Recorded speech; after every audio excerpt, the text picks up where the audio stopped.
Kamu sering insecure dengan pencapaian kamu dibanding orang-orang lain seusia kamu. Let's say misalnya kamu sekarang ada juga nih yang pengen lanjut kuliah S2, S3 ke luar negeri dengan beasiswa penuh.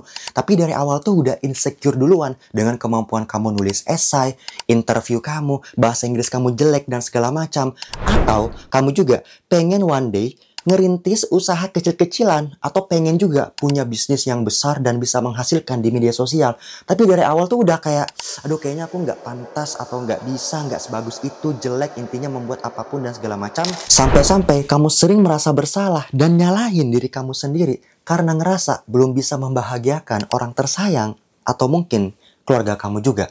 Kalau iya, selamat. Kamu menemukan video yang tepat, nonton video ini sampai akhir biar kamu pelan-pelan nggak insecure lagi dengan diri kamu sendiri.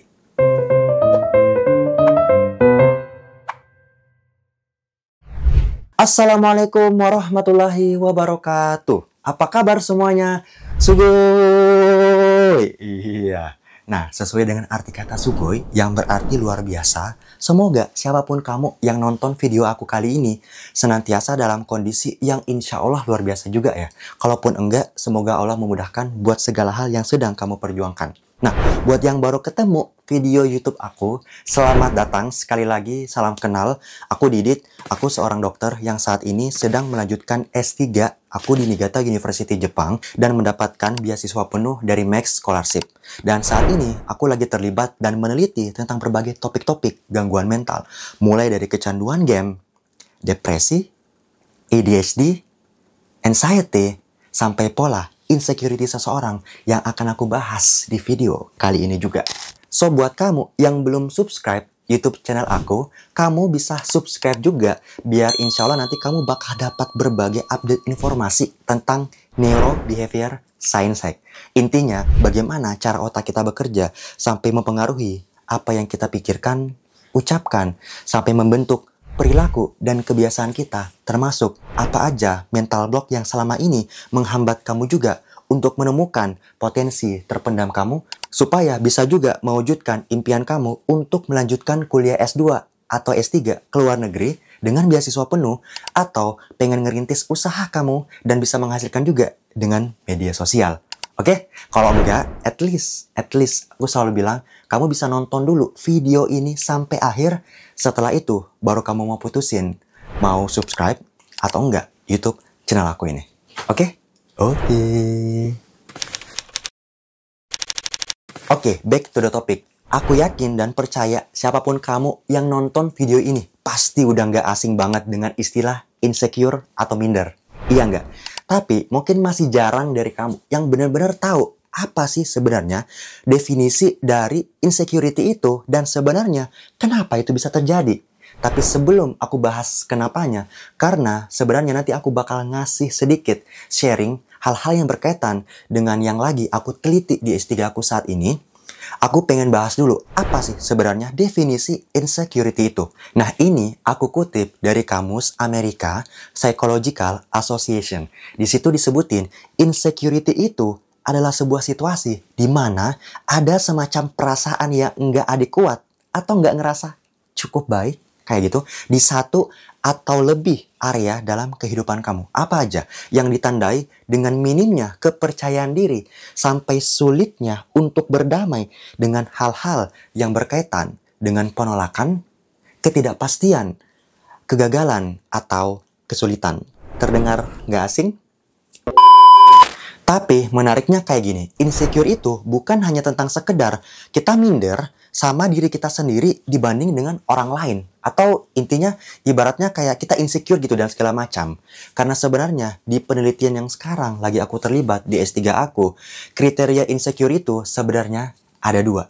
Jadi insecure itu dan perasaan secure itu ketika kita atau bagaimana kita memandang diri kita sendiri, dan kemudian bagaimana kita perceive atau memandang orang lain.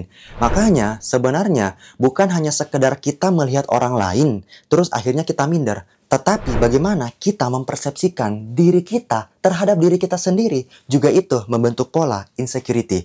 Yang ini disebut dengan adult attachment style. Yang pertama kali mempropos kalau pola secure atau insecurity itu itu berkaitan dengan dua tadi. Bagaimana kita memandang diri kita maupun memandang orang lain. Dan kriteria ini pertama kali dipropos sama seorang psikolog dan juga profesor yang bernama Kim Bartholomew dan juga Leonard Horowitz pada tahun 1991 di dalam riset mereka. Yang ini juga sebenarnya digunakan dalam penelitian aku saat ini. Intinya berkaitan, tapi aku nggak bakal detailkan dulu di sini ya. Nanti insya Allah kalau projectnya udah selesai dan rilis, aku bakal infoin juga. Mungkin nanti kamu bisa cek di Instagram pribadi aku, karena nanti biasanya di sana aku kayak update juga berbagai informasi. Oke?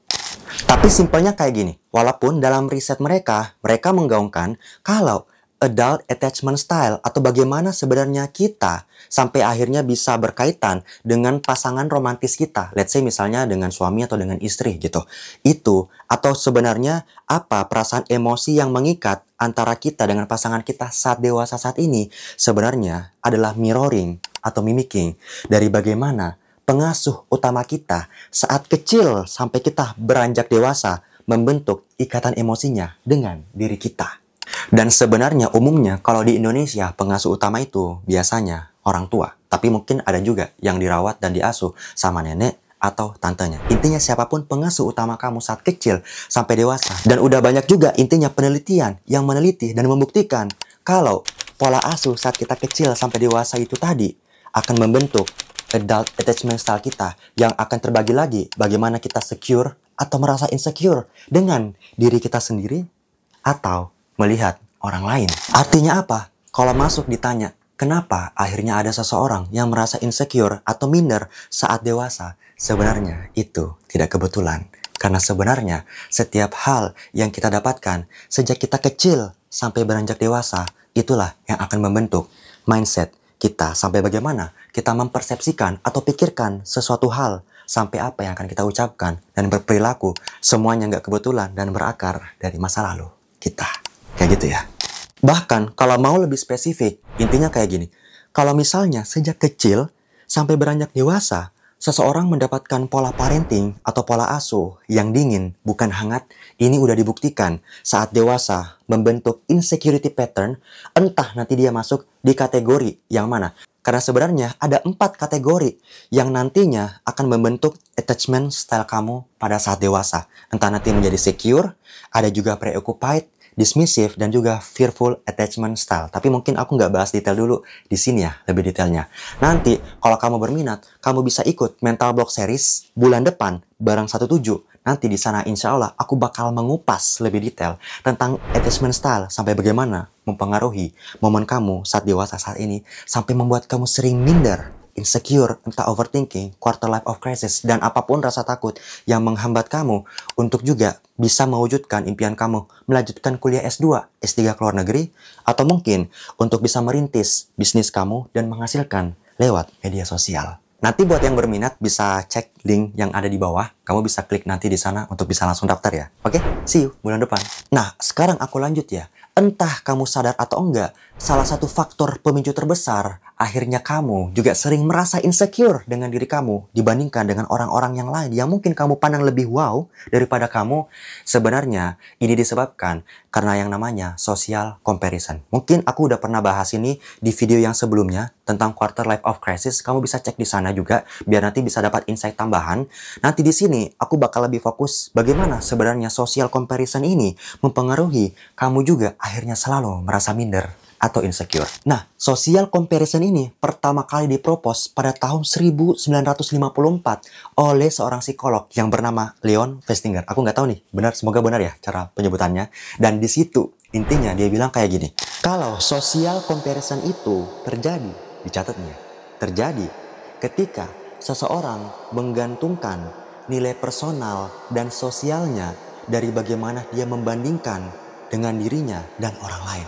Jadi akarnya kayak gitu, selalu ada membanding-bandingkan bagaimana pencapaian saat ini, bagaimana progresnya juga dari yang dia milikin dibandingkan dengan orang lain. Terdengar gak asing? Dan menariknya, entah kamu sadar atau enggak, sebenarnya kita itu sering membandingkan diri kita. Ada 2 kategorinya. Ada yang namanya upward sama downward. Jadi intinya yang upward itu kita membandingkan diri kita sama orang yang kita anggap lebih sukses atau lebih baik dari kita. Sama ada yang downward, kita membandingkan diri kita sama yang kita pandang lebih rendah atau di bawah diri kita. Dan nanti hasil akhirnya atau produknya berbeda. Tapi kecenderungannya kayak gini. Kalau membandingkan diri sama orang yang lebih di atas, nanti bisa menjadi terinspirasi atau perasaan jealous.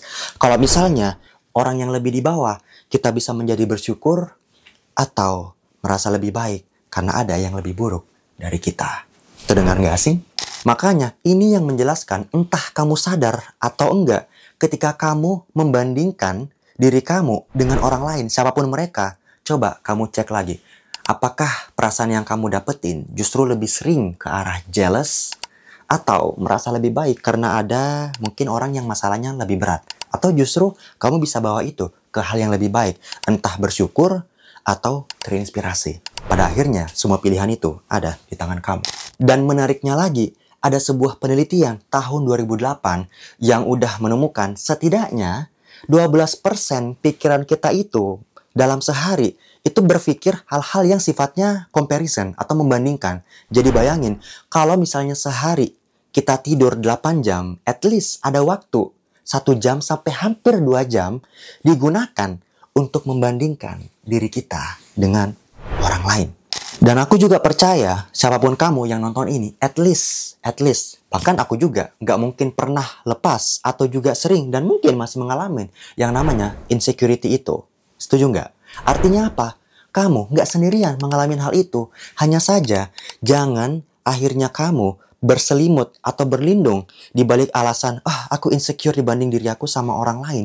Akhirnya itu yang membuat kamu memproyeksikan ucapan atau perilaku yang kurang baik ke orang lain, siapapun mereka. Karena itu tetap patokannya enggak baik. Dan memang udah banyak juga penelitian yang membuktikan kalau misalnya seseorang berada di attachment style yang insecure, entah tadi yang antara preoccupied atau misalnya yang dismissive atau yang fearful, itu punya kecenderungan untuk bisa masuk ke dalam gangguan mental seperti depresi dan cemas. Kayak gitu ya. Kenapa? Karena sebenarnya orang-orang yang insecure itu memiliki regulasi emosi yang kurang baik. Akhirnya apa? Alih-alih dia misalnya ingin memetik inspirasi dari orang yang dia bandingkan, dia anggap lebih sukses dari dia, atau merasa bersyukur karena mungkin ada orang yang jauh lebih kurang baik gitu nasibnya dibanding dia. Dia alih-alih memilih untuk misalnya terperangkap dengan rasa iri atau merasa lebih baik dengan menjatuhkan orang lain.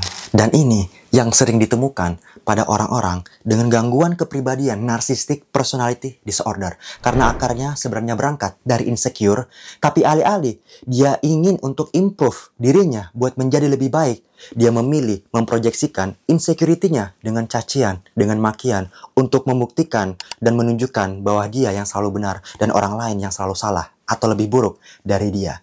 Dan ini juga sebenarnya kalau dalam konsep Islam kita nggak membenarkan semua ucapan atau perilaku kita yang nggak baik ke orang lain. Karena sama aja dengan menzalimi orang lain.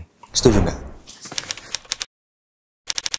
Kalau gitu sekarang gimana caranya supaya kamu juga pelan-pelan nggak terperangkap dalam lumbung insecurity yang akhirnya juga nanti bisa mengucapkan atau berperilaku yang zolim kepada orang lain?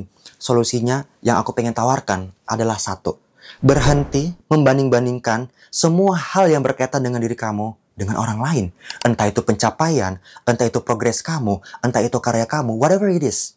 Dengan orang-orang yang seusia, entah dengan saudara kamu, tetangga kamu, whoever it is.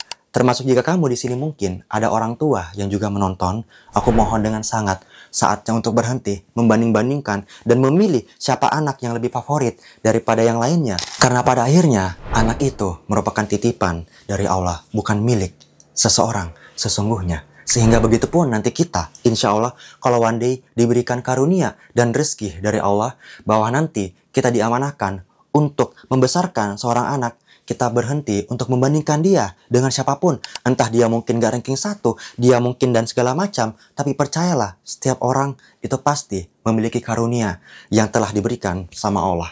Ya udah, that's it, that's the point. Intinya adalah pelan-pelan berhenti atau bahkan sepenuhnya stop membandingkan bagaimana titik orang lain saat ini dengan titik kamu saat ini. Karena pada akhirnya timeline kehidupan kita tuh semuanya berbeda-beda. Hanya karena kita nggak pernah tahu kapan usia kita akan berhenti di dunia ini. Apakah itu wajar Atau itu fair kalau kita membandingkan hanya karena seusia kita saat ini, seumuran, dan mungkin Allah memberikan dia rezeki yang lebih banyak di umurnya yang saat ini dibandingkan kita. Tapi ternyata itu adalah tahun terakhirnya hidup di dunia ini. Sementara kamu masih ditakdirkan untuk hidup yang lebih panjang di dunia ini. Apakah itu adil? Makanya salah satu hal lagi yang aku pengen kalian juga coba aja dulu, siapapun kamu, biar pelan-pelan gak ngerasa minder atau insecure dengan berbagai pencapaian dan progres kamu saat ini. Selalu ingetin diri kamu kayak gini. Pada akhirnya, semua hal yang kamu lihat di media sosial, dari pencapaian seseorang, achievement mereka, entah mereka sekarang udah punya satu M pertama di hidupnya, udah bisa beli rumah, udah bisa memberangkatkan orang tuanya haji dengan uang mereka sendiri dan segala macam. Pada akhirnya, itu sesuatu yang nggak bisa kita banding-bandingkan. Kenapa? Karena rezeki udah ada yang atur dan nggak akan pernah tertukar. Begitupun dengan takdir kita, dengan orang lain. Tetapi, insya Allah, kita masih bisa juga terus percaya kepada Yang Maha Kuasa. Dan juga terus berusaha. Dan coba aja dulu berbagai hal yang kamu tahu itu baik. Untuk bisa akhirnya menemukan bakat terpendam kamu. Termasuk misalnya kalau kamu ngerasa dengan kuliah S2, S3 ke luar negeri adalah salah satu jalan untuk bisa keluar dari comfort zone kamu. Biar kamu bisa menemukan berbagai bakat terpendam yang kamu bahkan nggak tahu kamu bisa. Yang disebut dengan the great unknown, ya silahkan kamu lakukan. Nanti kamu juga bisa cek ya, proyek-proyek aku yang akan datang, insya Allah dalam waktu dekat juga akan rilis. Atau kamu juga bisa mencari bakat terpendam kamu dengan mengenali apa aja sih mental block yang selama ini menghambat kamu untuk berkembang. Karena sebenarnya mental block inilah yang akhirnya, entah kamu sadar atau enggak, selalu berada di depan kamu. Ibaratnya tuh kamu berjalan, tapi kayak jalan di tempat. Kayak ada tembok yang menghalangi dan membatasi diri kamu dengan apa yang kamu inginkan atau impikan. Makanya, aku sangat menganjurkan buat kamu juga bisa ikut Mental Block Series bulan depan, khususnya karena di sana aku bakal membahas tentang insecurity ini, insya Allah lebih detail lagi, biar kamu juga punya real action plan yang bisa insya Allah kamu terapin juga dan coba aja dulu berdasarkan sedikit hal-hal yang udah aku tahu, termasuk berdasarkan penelitian aku saat ini, dan juga hal-hal yang udah aku coba aja dulu, dan semoga kamu juga bisa terapin. Oke? Oke, terakhir, bukan YouTube videonya Didit kalau di akhirnya kamu nggak mendapatkan sebuah mantra afirmasi yang semoga bisa sedikit merubah cara pandang kamu, biar nanti nggak terlalu terperangkap dalam lumbo insecurity atau rasa minder yang begitu dalam. Kamu bisa coba aja dulu ingetin diri kamu kayak gini. Pada akhirnya, setiap orang itu udah dikaruniakan takdir dan rezekinya di garis timeline-nya masing-masing dari Allah. Dan pada akhirnya ketika kamu membandingkan diri kamu dengan siapapun, itu nggak akan merubah apapun. Dan malah yang ada, kamu kayak capek sendiri dan nggak akan ada habisnya. Makanya sekarang yang bisa kamu lakukan adalah terus percaya dan terus berusaha dengan coba aja dulu untuk mewujudkan berbagai hal yang kamu hayalkan. Oke, semangat dulu dong. Semoga bermanfaat. Jangan lupa juga subscribe kalau kamu udah nonton sampai sini. Dan bisa ikut juga Mental Block Series bulan depan tentang insecurity ya. Kamu nanti bisa cek once again, linknya ada di bawah, nanti akan disiapin. Dan tentunya kita akan ketemu lagi, insya Allah, di video yang selanjutnya. Oke, salam luar biasa. Sugoi.